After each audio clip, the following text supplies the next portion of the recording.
Hai semuanya, Assalamualaikum. Kali ini saya akan membuat roti canai atau roti Maryam. Kemudian ini ada yang juga bilang roti cane gitu ya. Tapi ini tuh kalau di India sama orang Bangladesh bilangnya itu ini tuh namanya parata ya, bukan chapati. Ini tuh kadang ada yang bilang chapati, ada yang bilang parata. Tapi ada dua versi, chapati sama parata itu beda ya. Tapi ini terserah kalian mau bilang chapati, parata, canai, roti Maryam, cane, terserah ya. Nah ini tuh bahannya sangat ekonomi, tanpa ribet dan tanpa ragi instan. Bagaimana cara membuatnya? Simak videonya sampai selesai.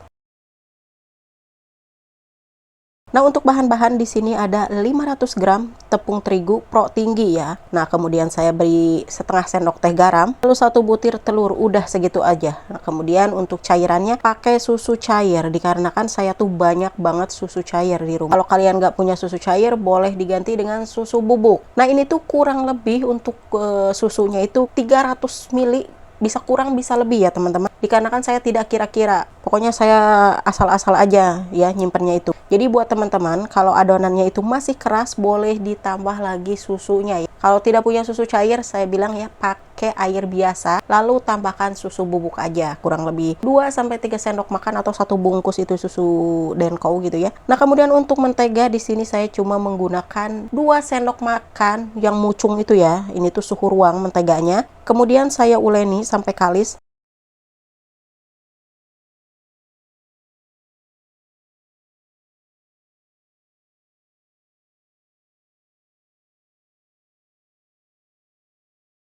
Adonannya itu ya seperti kalian bikin roti, bikin donat, jadi nggak keras dan nggak juga terlalu lembek gitu, kayak seperti bikin roti aja. Beda sama adonannya seperti bikin mie atau bikin apa, enggak ya, ini tuh lembut gitu, nggak keras, lembek gitu ya. Nah, kemudian saya uleng ini pakai tangan seperti ini. Kalau kalian mau pakai mesin boleh, kalau saya nggak, segini aja.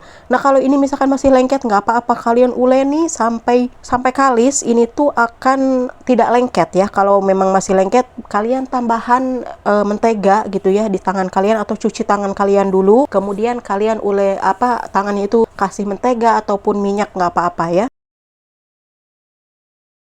Nah, seperti ini tuh kalau perlahan-lahan ini bisa bisa kali sendiri gitu ya, bisa nggak lembek jadinya, dikarenakan ini saya pakai menteganya agak banyak gitu ya, 2 sendok makan itu yang mucung, kurang lebih 50 atau sampai 60 gram gitu ya menteganya.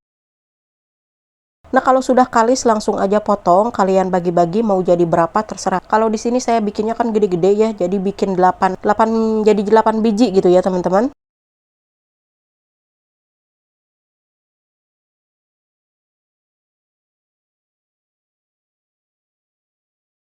Nah, kalau sudah dipotong kayak gini, dibulat-bulat, kemudian ini tuh diistirahatkan di wadah ataupun di loyang, dikasih minyak secukupnya, jangan terlalu banyak, pokoknya kasih minyak. Di bawahnya itu dikasih minyak, atasnya dikasih minyak, nggak apa-apa agak banyak juga, agak gimana gitu ya. Nah, ini tuh saya lupa nggak liatin pas saya nyimpennya di loyang gitu ya, di wadah gitu ya. Jadi saya tuh dikasih minyak, kemudian dibulat-bulat seperti ini. Nah, kemudian itu cepet, itu saya cepat ya videonya. Nah, ini tuh dikasih minyak ya, kemudian atasnya dikasih minyak, dan loyangnya juga ada minyaknya ini tuh ya. Nah, kemudian tutup dan istirahatkan kurang lebih 2-3 jam, mau semalaman juga nggak apa-apa, diistirahatkan ya. Nah, jadinya lembek seperti ini, saya istirahatkan cuma 2 jam ya teman-teman. Kalau lebih banyak lebih lentur. Ini tuh untuk kulit martabak yang digoreng itu, martabak yang ada di si abang-abang gitu ya. Nah, pakai kulit ini tuh cocok ini tuh ya. Nah, jadinya seperti ini. Nah, kalau robek-robek biarin, nggak apa-apa. Saya juga ini, saya tuh nggak bisa seperti orang lain pelan-pelan estetik gitu ya, nggak bisa. Saya tuh orangnya gebruk gebruk gebruk gebruk cepet gitu. Saya tuh pokoknya yang penting beres gitu ya, karena saya ini tuh bukan untuk dijual atau untuk apa gitu ya. Ini saya begini aja pokoknya, diputer-puter. Nah, dibulatkan seperti ini, kemudian masukkan lagi ke loyangnya. Dikarenakan ini tuh mau saya istirahatkan lagi ya teman-teman, ya mau 1 jam, 10 menit, 2 jam, terserah. Kalau sudah diuleni kayak gini, apa itu namanya, kalau lebih lama didiamkan itu lebih empuk gitu ya, bukan empuk, jadi lentur banget gitu ya. Nah, ini tuh tanpa saya kasih mentega lagi, kasih apa, enggak. Kalau teman-teman mau dikasih mentega lagi pas udah mau digulung boleh, kalau saya enggak ya, cuma dikasih minyak aja seperti ini. Nah, kalau ada lagi, kalau teman saya itu bikinnya pas udah dipipihin semuanya dikasih mentega, kalau sudah dikasih mentega baru digulung-gulung.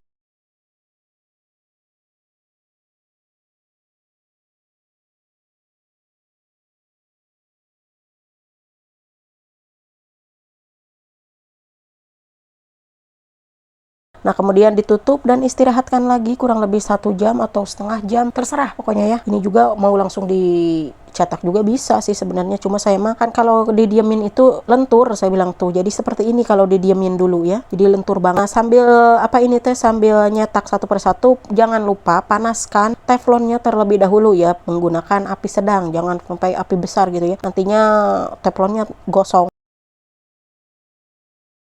Panggang satu persatu tuh. Kalau saya dibikin dulu, kalau udah dibikin semuanya lalu dipanggang ya, jadi biar enak gitu. Nah, jadi sekarang itu mau saya cetak semuanya dulu gitu ya. Jadi saya itu pengen dicetak semuanya lalu digoreng ya, dipanggang gitu. Tapi kalau mau satu persatu sambil dicetak sambil dipanggang boleh ya.